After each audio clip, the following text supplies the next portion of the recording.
Hello everyone, welcome to channel learn with ease. आज का topic है रिटायरमेंट ऑफ अ पार्टनर, जिसमें हम सॉल्व करेंगे question number 41 chapter 5 TS Grewal की बुक से class 12 accounts. Online sessions, online classes के लिए आप मुझे इस नंबर पर व्हाट्सएप कर सकते हो अपना नाम और क्लास। अगर आप डीके गोयल बुक को भी फॉलो कर रहे हो तो इसी चैनल की प्लेलिस्ट को क्लिक करो, आपको न्यू एडिशन के सॉल्यूशंस अपलोडेड मिलेंगे। साथ में ही कम्युनिटी सेक्शन में एमसीक्यूज मिलेंगे क्विज की फॉर्मेट में और एमसीक्यूज के सॉल्यूशन शॉर्ट्स में। तो बहुत कुछ है चैनल पर, विजिट द चैनल। अच्छा लगे तो शेयर और सब्सक्राइब जरूर करें। क्वेश्चन में 3 पार्टनर है, लीजा, मोनिका और Nisha. Profit sharing ratio 2:2:1। 31 March 2019 की बैलेंस शीट दी गई है। एक पार्टनर मोनिका है जो फर्म को छोड़ के जा रही है और यहाँ पर लीजा और निशा आगे बिजनेस को चलाने वाले हैं। एसेट्स और लाइबिलिटीज को रिवैल्यूएट किया गया है, गुडविल की वैल्यूएशन की गई है और फर्म की कैपिटल डिसाइड की गई है 27 लाख रुपए। आपको क्या करना है, revaluation account, partners capital account और बैलेंस शीट बनानी है नई फर्म। तो सबसे पहले क्वेश्चन को स्टार्ट हम कहां से करेंगे, गुडविल के एडजस्टमेंट से। और यहाँ पर रिटायरमेंट ऑफ पार्टनर के केस में हमें चाहिए गेनिंग रेशियो। तो लीजा, मोनिका और निशा 3 पार्टनर, प्रॉफिट शेयरिंग रेशियो 2:2:1। अगर मोनिका फर्म को छोड़ के जा रही है तो रिमेनिंग पार्टनर लीजा और निशा किस तरह से प्रॉफिट को आगे बांटेंगे? क्या क्वेश्चन में दिया है? नहीं, क्वेश्चन साइलेंट है, कुछ भी नहीं दिया। इसका मतलब आगे चल करके लीजा और निशा उसी तरह से प्रॉफिट को बांटेंगे जैसे पहले इनका था। जो कॉम्बिनेशन ओल्ड रेशियो में है वही आगे रहेगा 2:1 का। तो मोनिका का शेयर ऑफ प्रॉफिट 2/5 किसको मिला? रिमेनिंग पार्टनर्स ने ही बटा होगा, लेकिन किसको कितना मिला? क्या क्वेश्चन में लिखा है कि किसने किस हिसाब से बांटा? नहीं लिखा। इसका मतलब मोनिका का शेयर ऑफ प्रॉफिट इन दोनों ने अपने ओल्ड रेशियो के कॉम्बिनेशन के हिसाब से ही बांटा है। तो जब ओल्ड रेशियो न्यू रेशियो में कॉम्बिनेशन सेम है और इसके प्रॉफिट, रिटायरिंग पार्टनर के प्रॉफिट को इन दोनों ने अपने ओल्ड रेशियो के कॉम्बिनेशन के हिसाब से ही बांटा है, तो गेनिंग रेशियो भी आपकी क्या हो जाएगी, 2:1। आपको new ratio minus old ratio करने में टाइम नहीं लगाना। जब इस तरह से हो क्वेश्चन, रिटायरिंग पार्टनर का शेयर ओल्ड रेशियो के हिसाब से बांट रहे हैं या आगे चल करके रिमेनिंग पार्टनर प्रॉफिट को कैसे बांटेंगे, कुछ नहीं दिया है। तो इसका मतलब आपका ओल्ड रेशियो और न्यू रेशियो में कॉम्बिनेशन सेम है, तो गेनिंग रेशियो भी वही रहेगी। अब मोनिका का शेयर ऑफ गुडविल कितना है, 3 लाख रुपए में 3 लाख पूरी फर्म की गुडविल, 2/5 इसको मिलेगा। शेयर ऑफ प्रॉफिट जितना है उतना ही उसको गुडविल में मिलेगा हिस्सा, 1,20,000।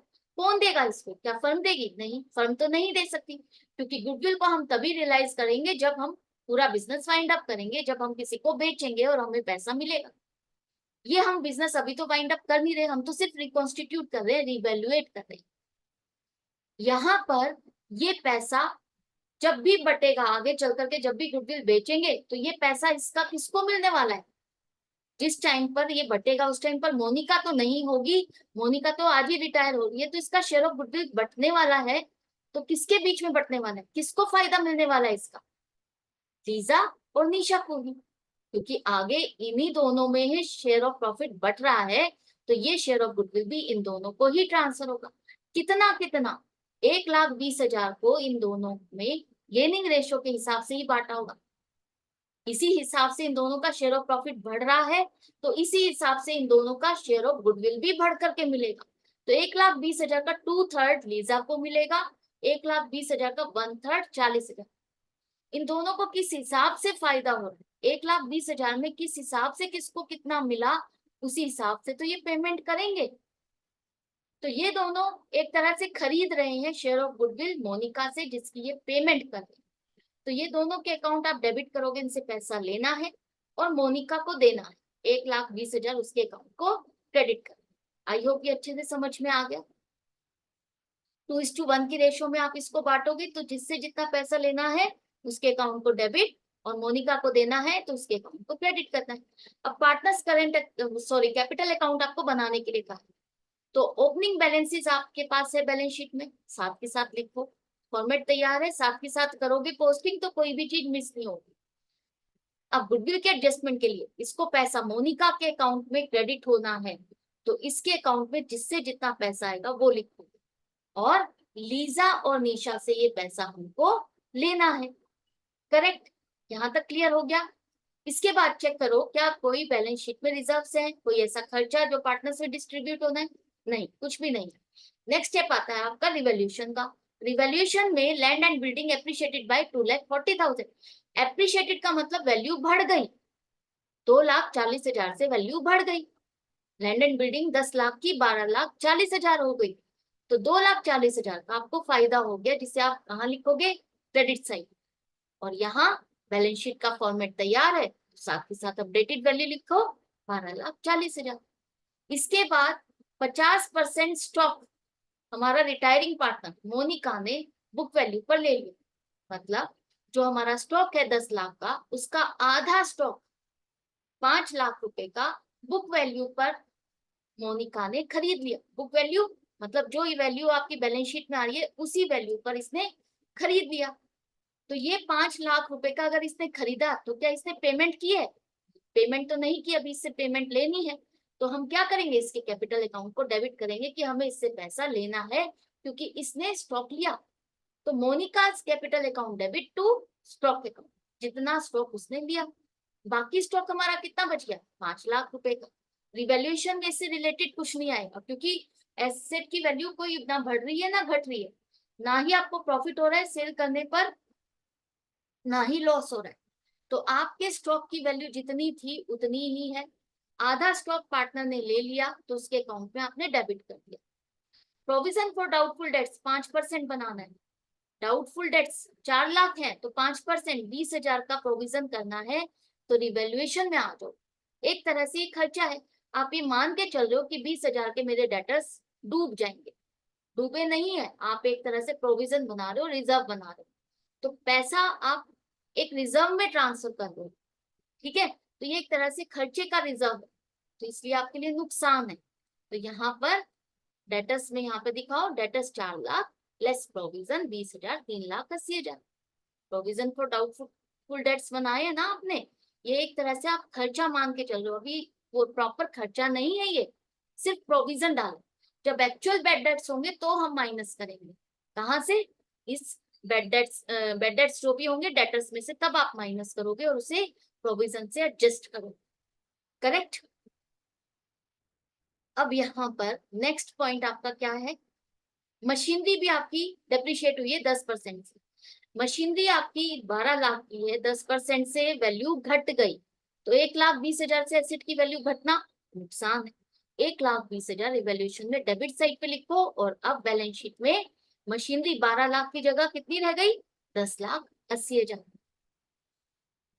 रिवैल्यूएशन में अब आपका आ रहा है प्रॉफिट 1 लाख रुपए का, जिसको हम तीनों पार्टनर्स ओल्ड रेशियो में बांटोगे। इन तीनों के कैपिटल अकाउंट आपके क्या होंगे, क्रेडिट होंगे, और रिवैल्यूएशन अकाउंट डेबिट होगा। तीनों के अकाउंट को क्रेडिट करेंगे, एंड में लिखो टोटल। रिवैल्यूएशन अकाउंट आपका कंप्लीट हो गया। ये प्रॉफिट अब आपका आया तो पार्टनर्स के अकाउंट में क्रेडिट साइड पे पोस्ट कर दो। अब देखो सब कुछ आपने कर दिया, जो रिटायरिंग पार्टनर को मिलना था उसकी सारी कैपिटल के बैलेंसेस आपने कर दिए। तो अब चेक करो इसको कितना देना बनता है। जितना देना बनता है 5 लाख का तो हम इसको स्टॉक देख चुके हैं। बाकी जो बनता है वो 10,60,000। क्या क्वेश्चन में लिखा है इसको पेमेंट की है? नहीं, क्वेश्चन में कुछ नहीं लिखा कि इसको पेमेंट की है नहीं की। जब क्वेश्चन साइलेंट हो तो इसका मतलब उसको पेमेंट नहीं की गई है, और उसका जो भी बैलेंस है उसके लोन अकाउंट में आप ट्रांसफर कर दोगे 10,60,000। बाकी दोनों पार्टनर्स के क्लोजिंग बैलेंस निकालो और एंड में लिखो यहाँ टोटल। इसके बाद ये जो क्लोजिंग बैलेंस है इसको ब्रॉट डाउन आपको करना है। क्यों करना है? जो लीजा और निशा के कैपिटल है इसको आपको प्रोपोर्शनेट करना है। नई कैपिटल जो फर्म की 27 लाख है उसके बेस पर आपको देखनी है किसकी कितनी कैपिटल होनी चाहिए। तो न्यू रेशियो 2:1 है। Total capital of the firm 27 lakh होनी चाहिए, इसके अकॉर्डिंग लीजा की कैपिटल 2/3 होनी चाहिए 18 लाख। है कितनी उसकी कैपिटल? 13,60,000। 18 लाख है, 18 लाख होनी चाहिए और है 13,60,000, कम है। तो इससे हमें पैसा और लाना होगा, इसको पैसा और फंड में लगाना होगा, तब जाकर के इसकी कैपिटल प्रोपोर्शनेट होगी। अब क्वेश्चन में लिखा है जो भी हमें प्रोपोर्शनेट करने के लिए एडजस्टमेंट करनी है वो करंट अकाउंट के थ्रू करनी है। मतलब अगर किसी के कैपिटल का बैलेंस कम या ज्यादा है उसको करंट अकाउंट के थ्रू ही आप एडजस्ट करोगे। अगर इससे पैसा हमको लेना है तो हम इसको कहाँ डालेंगे? अगर हमें कैश लेना होता तो हम क्या एंट्री बनाते, cash account debit to Lisa's capital account, यही लिखते ना, लेकिन कैश नहीं लिखते। अब क्या लिखना है आपको? Current account. तो Lisa's current account debit to Lisa's capital account, कि इतना पैसा हमें लेना है, इसके करंट अकाउंट में डाल दिया कि ये पार्टनर वो है जिससे हमें पैसा लेना है।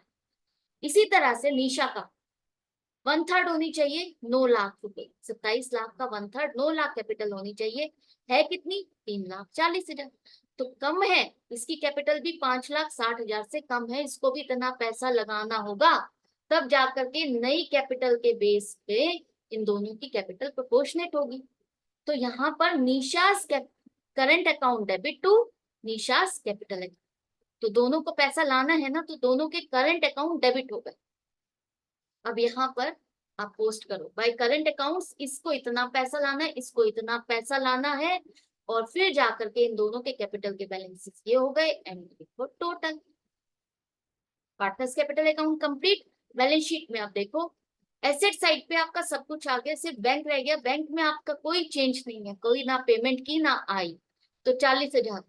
लाइबिलिटी साइड पे trade creditors, bills payable as it is है, एम्प्लॉइज प्रोविडेंट फंड वो भी एज इट इज है, और जो मोनिका जो पार्टनर थी उसका जो बैलेंस था वो अब लोन में कन्वर्ट हो गया 10,60,000।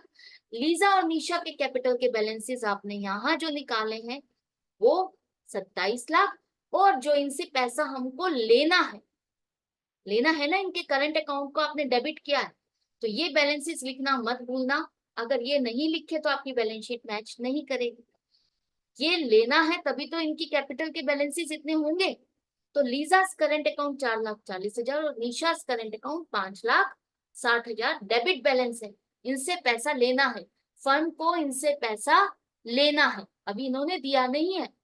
अब चेक करो दोनों साइड का टोटल, यहाँ टोटल आ रहा है 42,40,000, और यहाँ पर एसेट साइड का टोटल भी 42,40,000। तो दोनों साइड का टोटल मैच करके हमारी बैलेंस शीट कंप्लीट हो गई। आई होप आपको अच्छे से समझ में आ गया। कोई डाउट या कंफ्यूजन है तो कमेंट सेक्शन है जहां लिख करके आप पूछ सकते हो। मैं मिलूंगी आपसे नेक्स्ट वीडियो में नेक्स्ट क्वेश्चन के साथ आपकी प्रैक्टिस के लिए, और आपको अपनी प्रैक्टिस जारी रखनी है और मेरे साथ कनेक्टेड है। Goodbye and take care.